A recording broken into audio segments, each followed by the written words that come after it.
Well, House Speaker Nancy Pelosi has this reputation as an iron fist kind of person. That's why she's Speaker, again.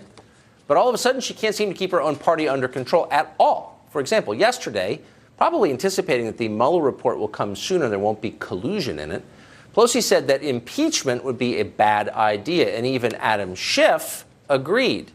But many of the party's new members, newly radicalized members, will not be denied their impeachment trial. In open defiance of Pelosi, they insist that impeachment remains on their party's agenda. Watch. I do not believe that an unfit president should be allowed to stay in office. We have to honor Article 2, Section 4 of the Constitution of the United States of America, which calls for the impeachment of an unfit president.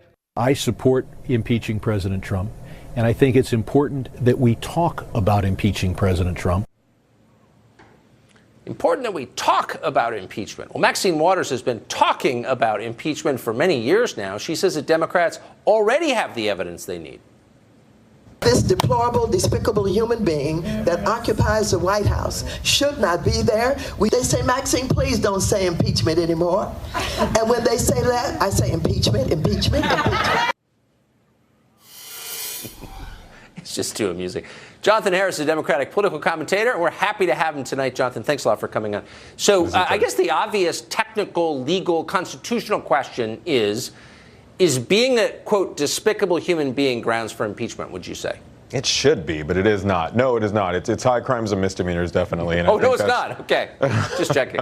No, it should be. No, it's high crimes and misdemeanors, and I think that's what Nancy Pelosi and a lot of the top Democrats have been saying is we have to wait for the Mueller report. We have to wait and find out what is in it. And if we find out that any of those things took place, then impeachment is something that we should look at. But right now she's saying, no, it's not worth it because it's divisive. Well, but wait. But what you just said contradicts itself. So you're saying that Democratic leaders are saying, let's wait for the report and find out what's in it, then we'll decide whether that constitutes a high crime or a misdemeanor. Right. But you also just said correctly that they're saying even before we've seen the report that, no, we shouldn't impeach. Why are they preemptively judging the Mueller report? I thought the whole lie they've been telling us for 2 years is wait and see. Why are they not sticking with that lie? No. What I was saying was, and maybe I didn't say, I'll say it again. What they're saying is right now, there's no reason for impeachment because we don't have the Mueller report. Once we get the Mueller report, if we see that there are high crimes and misdemeanors, then that's something that we should discuss. But right now, we don't have the information. Multiple Democratic reps have said the same thing. We don't have enough to know right now if there are grounds for impeachment. We have to wait for the Mueller report. So if we don't have, obviously colluding with a foreign power to subvert an election would be a high crime misdemeanor by anyone's definition, Definitely. Framers included. And they've been alleging that Trump is guilty of that for 2.5 years. Now they're conceding he's not guilty of that. They're not Shouldn't conceding. they apologize for their reckless? Well, there's no concession. Yeah, they are. They're conceding. We don't have. Yes, there is. Because well, let me just finish the sentence. Because they're conceding they don't have the evidence that their initial claims were true.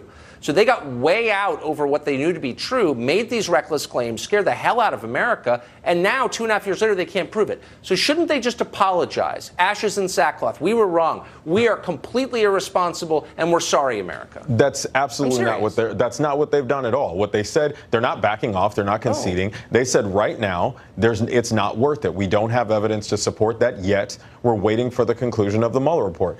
When we get the Mueller report, then we'll know for sure. That's not a concession. That's not saying that he didn't conspire with a foreign power. But actually, so what I'm going to do when the Mueller report comes out, and I'm sure it'll allege all kinds of things. I doubt it will allege collusion because I don't think there's any evidence that happened. But when that comes out, we're going to play, I don't know, maybe 40 minutes of tape, not just of fringe characters like Maxine Waters, but of Democratic leaders like the Speaker of the House and the head of the Intel Committee saying there was collusion. There was a betrayal of the United States of America. There was a subversion of our democracy. They made those claims. They haven't been able to prove them. Shouldn't they say, I'm sorry we overstated what we knew? I think the claims have been that it is their feeling, based on the intelligence reports, based on the intelligence agencies, multiple of them, that say that this is what Putin wanted, this is what was going on, that was their feeling based on the information that they had. Nobody pretended to be a psychic and knew what the Mueller report would be. We have to wait. But based on the evidence that they have, Trump did ask Russia to hack Hillary Clinton's server at a campaign rally in front of the entire country. It's not like it's that far. It was secret communique with the Russians at a campaign rally. It's not that far-fetched. So what they're arguing is he committed treason, but we can't impeach him. Absolutely he committed not. treason, but we can't impeach him. That's not what they're saying at all. They said, you just wait said for the he report. was sending secret messages to the Russians. You said that. I did not say that. You said that. Okay, I thought I did not say that. I'm losing track, but I hope you'll come back when the report comes out and we can talk it through in loving detail. I'd be glad to say it again. Can't wait. I'd be glad to say it again. Jonathan. Thanks, Good to see Tucker. Bye. Good to see you too.